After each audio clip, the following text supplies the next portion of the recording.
I'm looking back over 25 years of my life living cross-culturally, and I'm telling a series of stories which I'm calling Ebenezer stories. Ebenezer being the name of a pillar that Samuel erected, saying, up to this point God had helped us. This is the 18th in the series of stories, so if you're seeing this for the first time, you may want to look back at earlier stories. It was May 1993. I was with a group and we had been 8 months travelling overland across Africa. We were just arriving in northern Tanzania. We had spent 10 very, very busy weeks in Uganda and Kenya.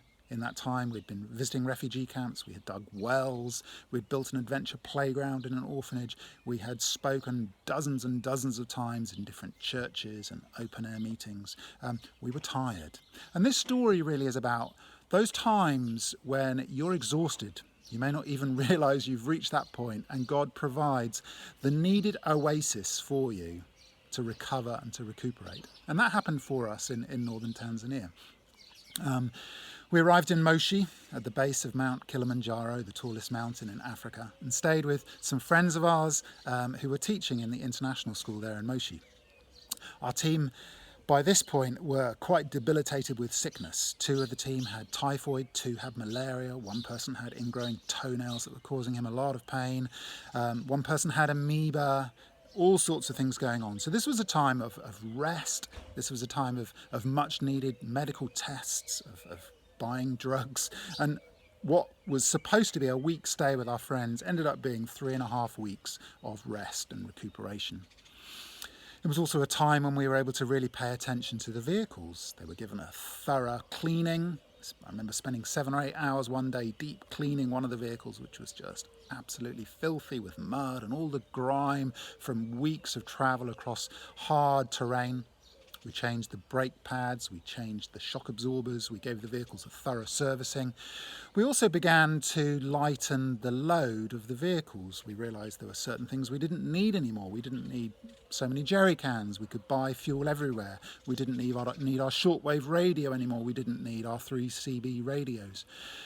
We didn't need the camping chairs and the table because we were staying with people all the time. So we began to lighten the load. We began to sell things off. This was needed because we were running out of money by this point and we needed money. But at the same time, there was something significant about lightening the load, about a period of rest, about a period of recuperation. For me, I loved being in one place. Thankfully, I was healthy. I hadn't been sick at all. And I loved being in a place where I was eating a healthy diet every day, where I was able to run every day. I was running around the school athletics track and just really enjoying being in a good routine of going to bed early, of resting well, of waking up early. I'd been waking up every morning before sunrise for months and months and months, but many of the nights had been disturbed camping on hard ground, and it was nice to be in a comfortable place, to wake early and to just enjoy a good routine. A friend was asking me recently, had I ever thought about the practices that Jesus practiced which helped sustain him in the busyness of life? And I had an interesting time just flicking through the Gospels and thinking about some of the things that Jesus made part of his everyday life. Obviously, he loved solitude. He often went off early on his own to pray. He clearly read the Old Testament a huge amount. He knew the Torah. He was sustained as he read scriptures. But also we see that he was someone who loved close friendship. He was sustained through close friendship. He loved celebrations. He spent time in weddings, in feasts. He loved exercise, clearly. He walked everywhere. He was sustained in practical ways. In his body, he was sustained in his spirituality, and he was sustained in his friendships and in his mental life. And the friend asked me the same question about myself. What do I do to sustain me?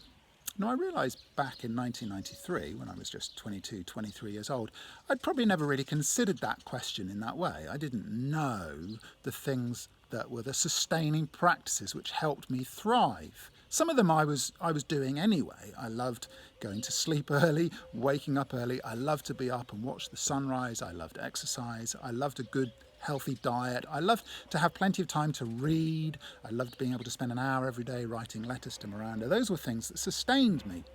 But now, as I know more about myself, I recognise I'm an introvert. I recognise I need times of solitude.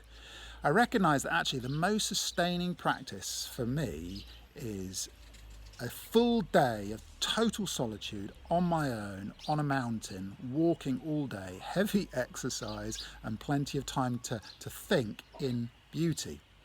And so this time in Tanzania was a real gift for me, because it was a time just like when you take your vehicle in for its annual MOT and it's being looked at and all the things that need to be done are being done to the vehicle. This, for me in Tanzania, was a time of an MOT.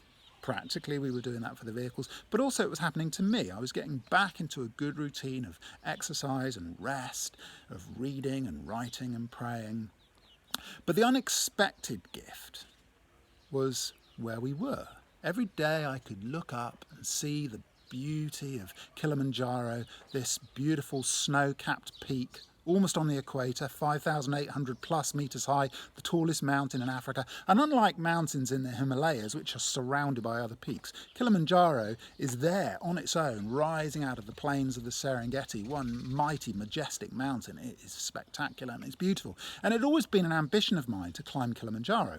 And there we were, myself and this team. Pretty much everybody else in the team was sick or recuperating. I was healthy and I had no one to do things with, but I also had no money. Climbing Kilimanjaro was a very expensive thing to do, and here I was on this trip. I was saving money at every single place I could to eke my finances out over a year.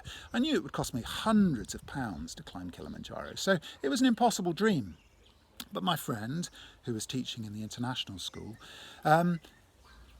actually was an opening door for me that I didn't realise. One day I was visiting a Scottish teacher, colleague of his, and as we got talking, I realised that the very next day a school trip was heading up Kilimanjaro. Cheekily, I said, "Is there any chance I could join you?" And he said, "Yeah, why not? You can come along as a helper." So I rushed back to the house where we were staying. I gathered various things together. I borrowed woolly socks, I borrowed a fleece jacket. I went to the school outdoor pursuits cupboard and I borrowed a thick down sleeping bag. Things that I didn't have. I had a woolly hat, but that was about it, and I had some walking shoes. But I borrowed everything else. I got my rucksack. This was late in the afternoon and we were leaving early the next morning.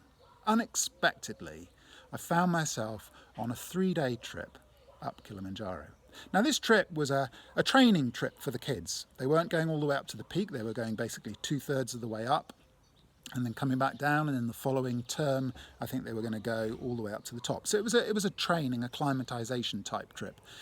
That didn't matter too much for me. The main thing was I was getting onto the mountain. So we had 2 days climbing up and 1 day climbing down. We went up to a height of about 3,700 metres.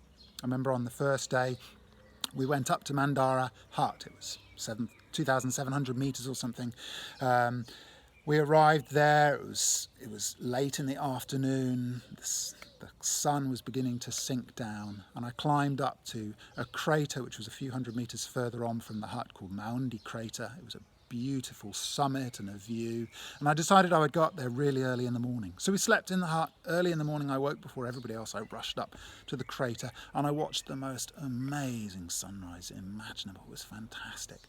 I went back to the hut, had breakfast, and then the second day we walked up to the next hut, Horombo Hut, which was at something like 3,700 metres. By this point you were up high, you could see the snow-capped Kibo Peak and the Moenzi Peak further away from Kibo. And again in the morning I woke as early as I possibly could and I rushed outside and I climbed a couple hundred metres further up. So I got to a little bit of a ridge and I looked out and I watched what had to be the most spectacular sunrise of my life. I was looking out from high up. We were 3,700 metres above sea level, and I was looking out over a sea of cloud. At first I thought there was so much cloud I wouldn't see the sunrise, but then the sun began to rise up through this cloud, and it was as if the orange, brown, red of the sunrise just eked out and spread horizontally out over this sea of cloud. And so I was watching the sun come up, and it coloured almost the entire bed of cloud beneath me. It was the most amazing sunrise I've seen in my life. It was fantastic. And so that day, although we had to turn around and walk back down, which in one sense was really disappointing to be so close to this snow-capped peak and not to go to the top, took a lot of self-control, not that I really had any choice. But we turned round and we spent the third day walking back down to the entrance to the park, and we were picked up by a school minibus and taken back to the house. That night, as I sat with my friends and told them the story, I just realised how amazingly blessed I'd been. I'd had this fantastic experience. It hadn't cost me a penny. I'd gone along as a school assistant teacher, and I'd gone up this spectacular mountain which had been my dream. And now as I look back at this and realise how in that stage of growing as a young adult, of not fully yet knowing myself, I didn't know the extent to which mountains would become one of the loves of my life and the place of sustenance and enjoyment and peace and tranquillity. And it was as if this was a gift from God to me that I didn't yet know I needed. I didn't yet know the life-giving impact it would have on me. And I guess as I think about Ebenezer moments are times, I think, when I become more aware of God and his work in my life, and I also become more aware of myself. These are moments when I know God has acted on my behalf, but they're also moments that have somehow cast their shadow, or they've reflected something onto me, so that in the light of what God has done, I've seen more of myself. I've learnt something more about myself. I realise right now we're going through this global pandemic. It's a strange season to be in, but I wonder if even in this moment there's a similar invitation to be more aware of God than before, and in a strange way more aware of myself, seeing myself in a deeper way. And if we go through this, finding these experiences now to be similar Ebenezer moments, I wonder what the long-term effect will be on all of us.